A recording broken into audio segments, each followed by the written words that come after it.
Hi again, everyone. I'm olliemathews. This is Societal Narcissism. And this video is sponsored by contribution from Anonymous.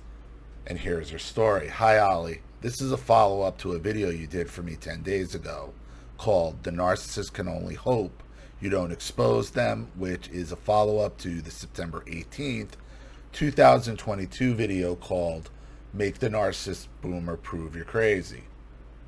To recap briefly, I asked the uncle who I look like for a DNA test, and he has declined to do so and went from calling me to ghosting me. One of your viewers asked if there was inbreeding, and no, because he was adopted into my mother's family. I then asked the father who raised me for a DNA test, and he said yes at first, but since then he's declined. I asked my mother, and she said no too. She said there was no hanky-panky going on. I don't understand why they wouldn't give it to them. Listen, I don't know what they needed. I guess it's a blood test. I mean, you can't go steal their hair out of a hairbrush or something. I mean, I've heard that been done before. I don't know what the laws are, to be honest with you, so don't go doing that. I don't know if that's illegal or not. So don't take any legal advice from me, but I'm just saying. There's ways. But I guess they want a blood test. So. But why would you? Like, why wouldn't you just say here? Like, here, fine. All this stuff. Because they don't want the truth to come out. Just before this past Christmas, when I spoke to the father who raised me, he admitted to sexually abusing me when I was a baby. He said it only happened one time.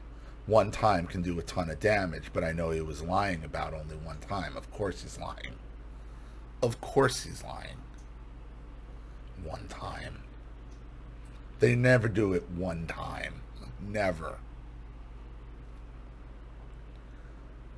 Like I said, when I hit puberty, he began calling me a slut, even though I wasn't sexually active until I became of age.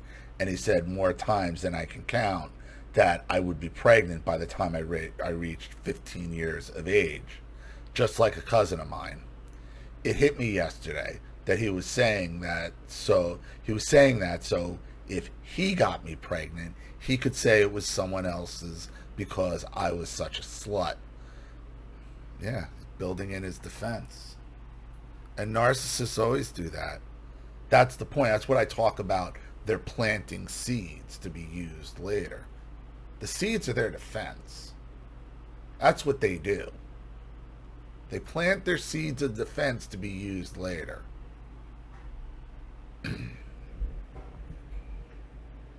That's the calculation of it. That's how you know it's not something you can control because there's pre-thought, there's calculation of an alibi if I get caught. What am I going to say if I get caught? That's not a chemical imbalance. That's something you're actively controlling in your mind. That you're actively making decisions about.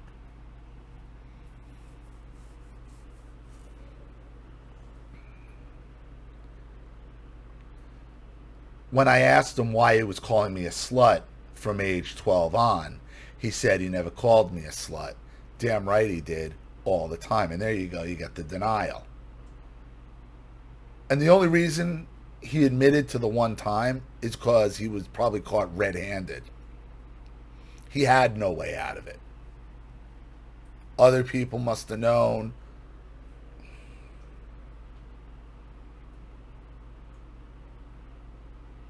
People are sick. They're just sick.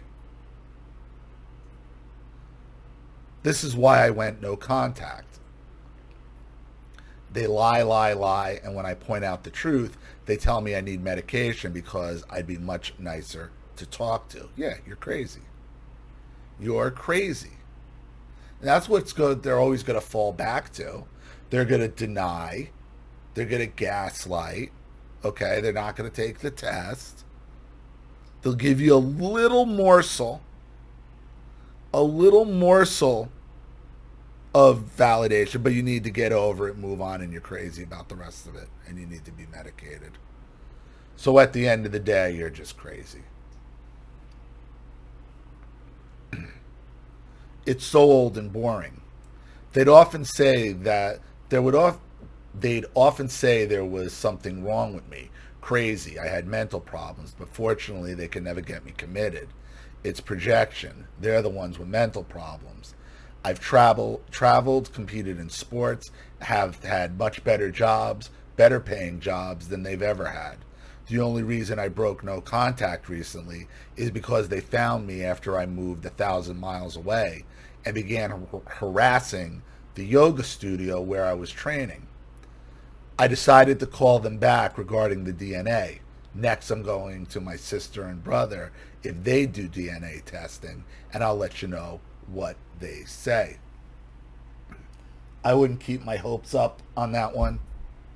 I really wouldn't.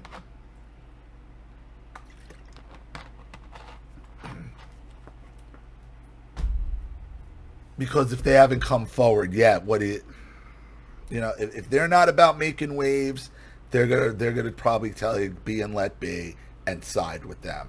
So that's why I would be prepared for that.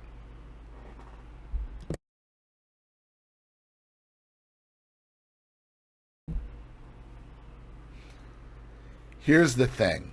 The father who raised me drugged me in order to rape me. I remember him giving me medication sometimes in the middle of the night. Now I know why I would wake up sometimes in the early morning puking violently. I was in junior high school and high school, sleeping in the dark, cold room, sleeping in a dark, cold room in the basement with a garbage pail beside my bed, which I puked in often. My mom always said it was the stomach flu, which of course is an outright lie. But I was a kid and I didn't know. And being drugged, how could I know? Like you say, Ollie, no contact brings clarity. That's why it's so necessary, because you need to get these people out of your immediate area. They're a cancer. They're a cancer that is going to overtake you and eventually kill you. What do you do with a cancer? You cut it out and irradiate it, and you stay as far away from it as possible. If the source of the cancer is a nuclear waste facility, you move away from the nuclear waste facility.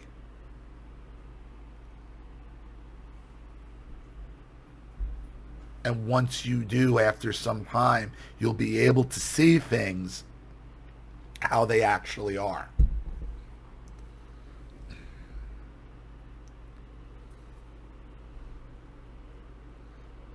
I mentioned before that my mom had burned me as a baby in a hope chest that she later restored and gifted to me on my 18th birthday.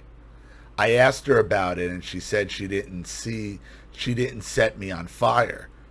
She said she didn't remember any hope chest and it must be a dream. The lies.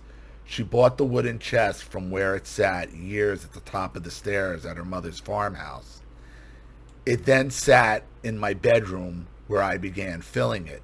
My mother never taught me to cook, always kicked me out of the kitchen, but I still have the pink measuring cups that I bought back then and added to the hope chest. Fortunately, I've taught myself to cook over the years and love it. When I got married, that same hope chest was hauled from one house to the next. I was married to a pilot for almost 20 years and we moved a lot. When I left him, I left the hope chest behind too. I could see how my hands and face and upper chest were in the fire, however brief, and how the hope chest was burned and how my mother restored it and hinted at the fire over the years because they can't keep their own secrets. They have to let you know how they've hurt you. Yeah, they do. Yeah, they always will let it slip out. These little moments, the little comment, these off comments that they can kind of deny, but it's another gaslight. Like, am I crazy? Is this nuts? Is this just a weird comment? Is this what? No contact. no contact. Get them out of your life, and you'll start to see things clearly.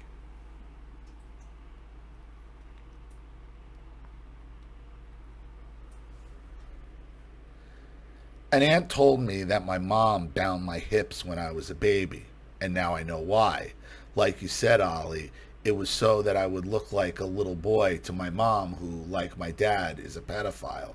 She always dressed me in blue, and this is why the things that I chose to go into my hope chest were pink, although I did subconsciously at the time. Or she's trying to dress you like she's trying to dress you like a boy because your father's into little girls.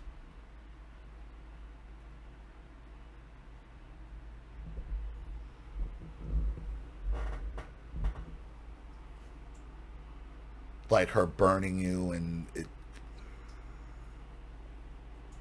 I mean, don't get me wrong, but you know your mother too. I mean, she's doing stuff sexually too. So, I mean, two things could be true at the same time.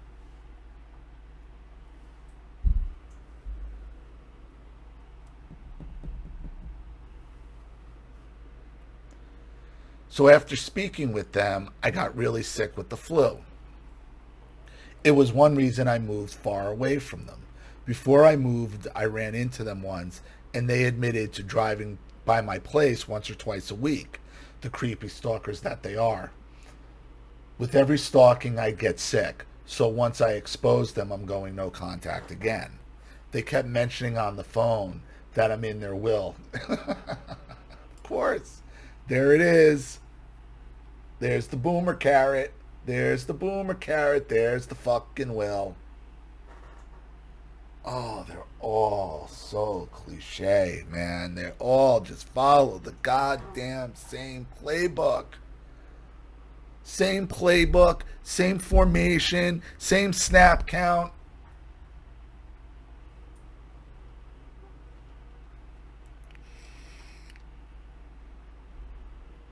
Unbelievable. They kept mentioning on the phone that I'm in their will and everything is being split three ways between my two siblings and I. I am not the executor. I forgot who is, but probably my 50-year-old sister who lives with them. You know what? You know when they'll want a DNA test? When that will comes up. When that will comes up. Then they'll want a DNA test. Then they'll want a DNA test. They could just be saving the DNA test for the will. Who the hell knows? I mean, you could leave anything you want into your will, but whoever the executor is, and you're not the executor, could say, oh, well, we're not related. Or we're only half, or whatever it is.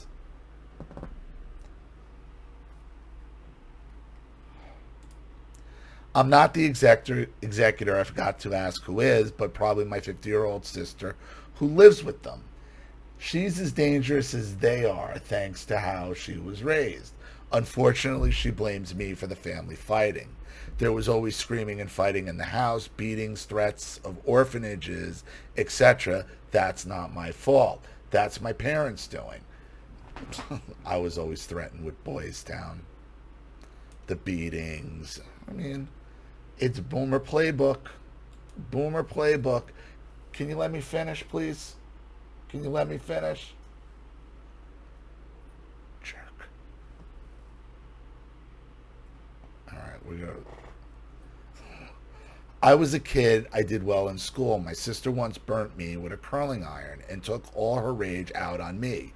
Still does. One time she came raging out of the house with the intent of hurting me or smash my car. I flew into my car and drove across my parents' front lawn to get out of her path. Sounds rational. She sounds rational.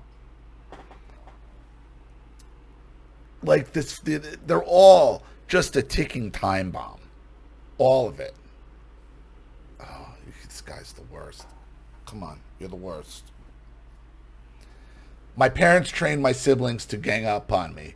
When I was in grade school, my brother and sister would sit on me until I peed my pants and my parents laughed about it. This equates to how to train your children to be narcissists 101. My next video to you will be about the aftermath of exposure. My first calls will be to my brother, my sister and brother. You're making this real hard. I'm almost done. If you just leave me alone. No, you're not going to do it. This guy. My first calls will be to my sister and brother. I'm certain my sister was sexually abused too, and I'm sure my brother was as well. I'm going to ask around for DNA testing from my dad's and mom's other siblings and call my parents' friends and generally make a shit show for my parents' remaining years. Thanks, Ollie. Anonymous. That's your call. That's your call. I mean, I would. I mean, as long as you are content and understand the will thing, okay, whether she says you're in it or not, you can just understand just to give up. Have no intention of getting anything regardless if you do, because if you do that, boy, you're really giving them the out. I mean, not that they're not going to be looking for it anyway. I just be careful that they don't turn this into the victimization. They'll all just turn around and say, you're crazy, you're out of your mind, okay? Because they'll all just do it for the money. They'll keep quiet, your brothers and sisters, for the money. And the rest of them, they'll all just stick together like, well, look what a piece of shit she is. This is what she accuses her parents of in her waning years. So you have to be prepared for that. Seriously. Because if there is a lot of money, they're not gonna want to give that up. They're not. But we'll see. I mean, you haven't even asked them for a DNA test, so maybe they give you the DNA test and you start getting answers. You know? Who's your parents' medical executor? I mean, something, or like your pediatrician, like blood types. I mean, can't you get your birth records? I don't know. But with no with no contact comes clarity. You have distracted me, you jerk. Come on, get down now. Nobody wants to look at your butt. Thank you. Sorry. Should have just kicked them off earlier. Okay, so with no contact comes clarity, Anonymous. And I know you want answers to all of this. And listen, even if you took the hairs and had them tested for like by a non-state lab or something, I don't know. I don't know, just so you have some kind of answers or somewhere. Because I know this has got to be eating you up, and that's part of the fun for them, is watching you torture yourself over it. So, to everybody else, sad story. It's sad because you just want answers. And the boomer's never going to give them to you. The baby boomer is just never going to give you the answers you want or deserve. They will take their lives to their grave. All of them. They will take their lives to their grave. That's just how that is. So, let me know what you think. Thank you, Anonymous, so much for another contribution and story. I really appreciate it. Thank you to everybody watching. Please leave any opinions or advice in the comment section below. And again, if you want your story read on the channel, you have a topic you'd like me to cover, something you'd like me to expose, you'd like to set up a Skype phone call, have a private video made, you'd like to sponsor a video like this for someone who needs help and can't afford it, or just make a contribution to the channel in general to keep it supported, growing, and successful, because this channel survives 100% on contributions from all of you. Without you guys, all this goes away. So if you like what you see here and you want to see more videos like this, you know what to do with the Cash App, Zelle, PayPal, and email link in the description box below. Also, please like and share this video wherever you can. Subscribe to my channel if you haven't, and be sure to click the subscription bell to be notified of all my video uploads. I'm Ollie Matthews. This has been Societal Narcissism. Take care, everybody.